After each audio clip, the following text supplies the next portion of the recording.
ओम श्री परमात्मने नमः। शांताकारं भुजगशयनं पद्मनाभं सुरेशं विश्वाधारं गगनसदृशं मेघवर्णं शुभांगं लक्ष्मीकान्तं कमलनयनं योगिभिर्ज्ञानगम्यं वन्दे विष्णोर्वरप्रदं सर्वलोकैकनाथं। गीता शास्त्रमिदं पुण्यं यः पठेत् प्रणतः पुमान् विष्णोः पदमाप्नोति भयशोकादिवर्जितः। गीताध्ययनशीलस्य प्राणायाम परस्य च नैव सन्ति हि पापानि पूर्वजन्म कृतानि च। गीता नर निर्मोचनं पुंसां जलं स्नानं दिने दिने ये सकृत गीतांबसि स्नानं संसार मदनाशनम्। गीता सुगीता कर्तव्या किमन्ये शास्त्र विस्तरे या स्वयं पद्मनाभस्य मुख पद्माद् विनिस्तृतम्। भारतामृत सर्वस्वं विष्णोर्वक्तात् निःसृतम्।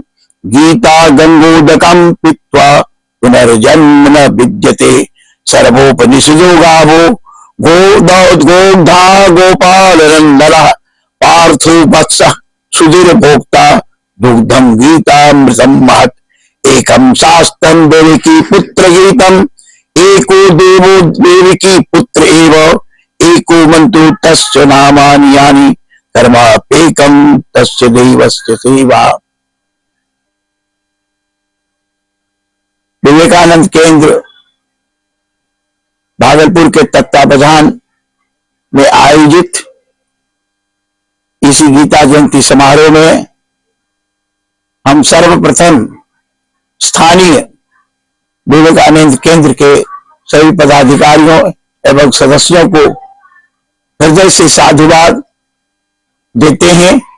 उन्होंने मानव सत्संग संकीर्तन समिति के कार्यालय में गीता जयंती समारोह का आयोजन किया और जिस कारण से हम मानव समिति के सदस्यों को इसमें सहभागी होने का मौका मिला। जहां तक गीता की बात है, संस्कृत साहित्य में गीता एक महनीय आध्यात्मिक साहित्य के रूप में सुप्रसिद्ध है। गीता में ज्ञान विज्ञान की सारी बातें समाहित हैं। सभी वेद, सभी उपनिषद, सबों का सार गीता में वर्णित है। गीता का प्रादुर्भाव महाभारत युद्ध के क्रम में हुआ।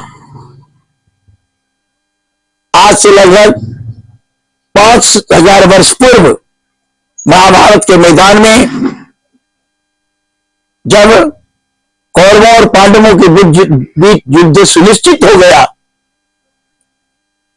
युधिष्ठिर कृष्ण आदि के द्वारा बार बार समझाए जाने पर भी जब दुर्योधन पांडवों को उनका अधिकार देने को तैयार नहीं हुआ तो जिस युद्ध अवश्यंभावी हो गया। और उस युद्ध में श्री कृष्ण अर्जुन के रथ के सारथी बने। यहीं से गीता के आविर्भाव का क्रम प्रारंभ होता है। दोनों ओर की सेना सजी थी, एक तरफ पांडवों की सेना, दूसरी ओर कौरवों की सेना। और जब बीच युद्ध के मैदान में अर्जुन रथ लेकर गए, श्री कृष्ण रथ लेकर गए, अर्जुन ने कहा कि हे केशव, जरा रथ को रोकिए, मैं देखना चाहता हूं कि यह युद्ध कैसा होगा। देखा अपने कौरवों की ओर, गुरु द्रोणाचार्य, भीष्म पितामह, कृपाचार्य, धृतराष्ट्र के सभी 100 पुत्र, उनके सगे संबंधी। अपनी ओर देखा, अपने सभी भाई थे, उनके सगे संबंधी थे। ये तो भाई भाइयों की लड़ाई है, अपनों की लड़ाई है। और अपनों का रक्तपात करके राज्य सुख भोगना ये नरक से भी बदतर है। इसलिए हे अर्जुन, मैं यह युद्ध करना नहीं चाहता हूं। मैं भीख मांगकर खा लूंगा, वह मुझे मंजूर है, लेकिन अपनों का ही खून बहाकर उनके खून से सभी सुख को भोगना यह मुझे पसंद नहीं है। अर्जुन, धनुष रख कर रथ पर बैठ जाते हैं और कहते हैं कि हमसे युद्ध नहीं होगा। इसी मोहग्रस्त अर्जुन को कर्तव्य पथ पर लाने के लिए भगवान श्री कृष्ण ने महाभारत के युद्ध के मैदान में, कुरुक्षेत्र में, ये गीता रूपी गंगा अपने मुखारविंद से बहाई, जो अर्जुन के माध्यम से सारे संसार के लिए बहुत ही उपयोगी। गीता का यह अर्जुन श्री कृष्ण संवाद आध्यात्मिक दृष्टि से, दार्शनिक दृष्टि से, हर तरह से पूरे संसार के लिए बहुत ही महत्वपूर्ण है। और जहां तक गीता की महत्ता की बात है, गीता से अब अधिक विदेशों में भी भारत का कोई अन्य ग्रंथ इतना समादृत नहीं है। इसका एक उदाहरण है कि जितने अनुवाद गीता के अन्य भाषा में हुए हैं, भारत के किसी अन्य ग्रंथों का नहीं हुआ है। इसका कारण है कि गीता में मानव जीवन के जीने की एक शैली, एक पद्धति दी गई है कि इसके अनुसार मानव को जीना चाहिए। इसलिए व्यास जी ने कहा गीता के महत्व के बारे में, गीता सुगीता कर्तव्य किमन्य शास्त्र विस्तरे। गीता को अच्छी तरह अध्ययन करके, मनन करके, अनुशीलन करके तदनुसार आचरण करना चाहिए। और जो गीता को पूर्ण रूप से अध्ययन करेगा, उसे अन्य शास्त्र को पढ़ने की कोई आवश्यकता नहीं है, क्योंकि सारे वेद, सारे उपनिषद, सारे पुराण, सारे शास्त्र एक गाय है और उस गाय को दुहने वाले श्री कृष्ण है। अर्जुन उस गाय के बछड़ा है और जितने श्रद्धालु भक्तगण हैं उसके दूध को पीने वाले हैं।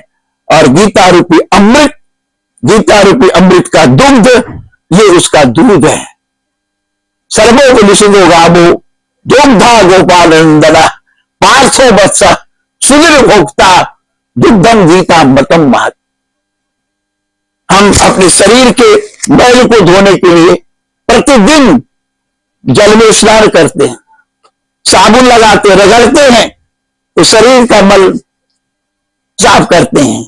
और संत कहते हैं कि एक बार भी अगर गीता रूपी गंगा में स्नान कर लिया जाए तो इस संसार का मल जो है उसका विनाश हो जाता है। मल निर्मोचनम पुंसाम जल स्नानम दिने दिने। शरीर शारीरिक मल को दूर करने के लिए हम लोग प्रतिदिन स्नान करते हैं, लेकिन सकृत गीताम बसी स्नानम संसार मरणासनम। अगर एक बार भी गीता रूपी गंगा में गोता लगा लिया जाए, जीवन संसार के सारे मल दूर हो जाते हैं। आपके जीवन की जितनी दुविधा है, जितनी समस्या है, सबका समाधान गीता में है।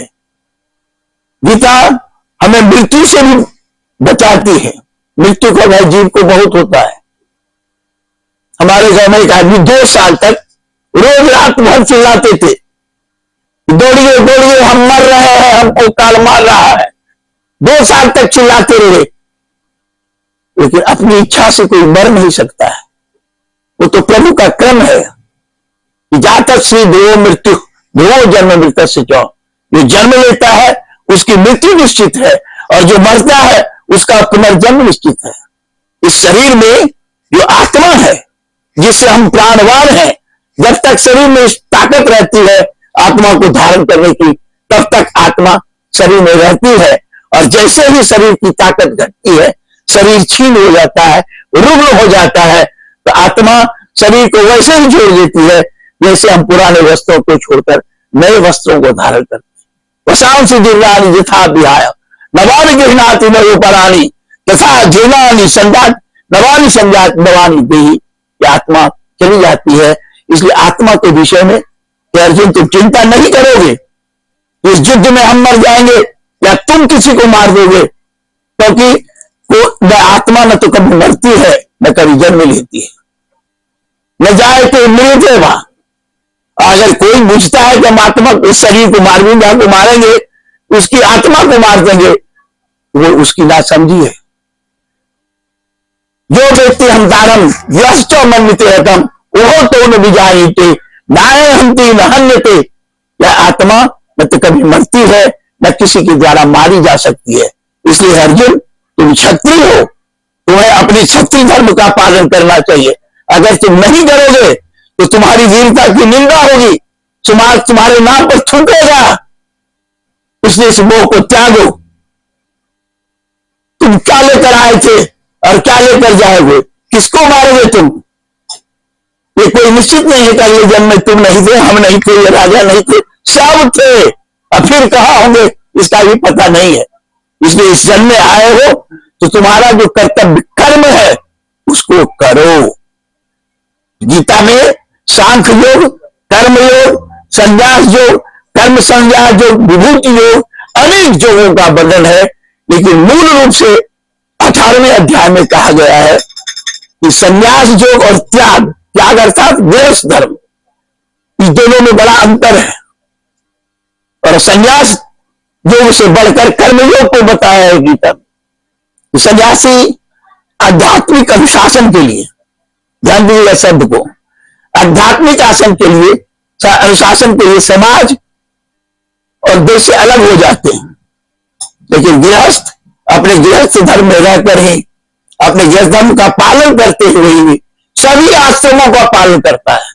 ब्रह्मचर्याश्रम का भी आश्रय गृहस्थ आश्रम, सन्यासियों का भी आश्रम सन्यासियों का आश्रम, देख रहे हैं कैसे चलता है, सब त्यागियों के बल पर। इसलिए सन्यास और त्याग में त्याग श्रेष्ठ है। इसलिए गृहस्थ जीवन में रहकर जो भगवत काम करते हैं, भगवत भजन करते हैं, वो सन्यासियों से किसी मायने में कम नहीं है।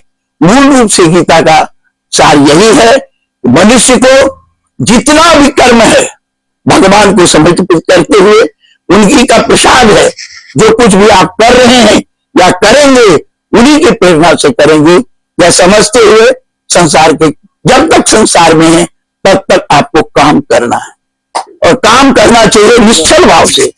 किस भाव से आप कर्म कर रहे हैं, किसके लिए कर्म कर रहे हैं, कैसा कर्म कर रहे हैं, ये सोचकर करना होगा। क्योंकि कर्म करना ही मनुष्य का अधिकार है।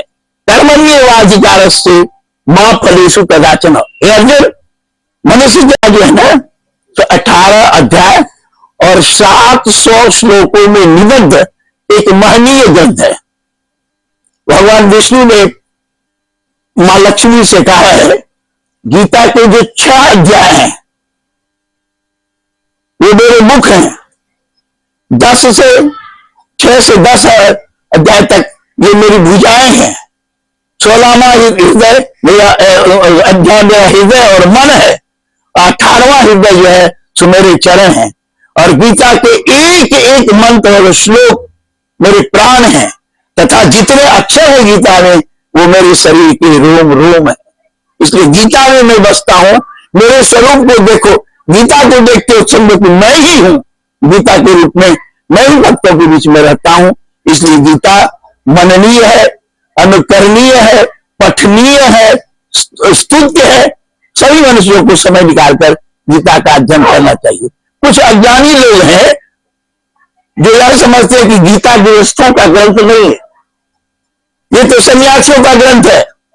अपने बच्चों को गीता से दूर रखते हैं कि कहीं गीता पढ़ के सन्यासी नहीं बन जाए। लेकिन यह पता नहीं है कि गीता का उद्भव ही अकर्मण्य को कर्म की ओर ले जाने के लिए हुआ है।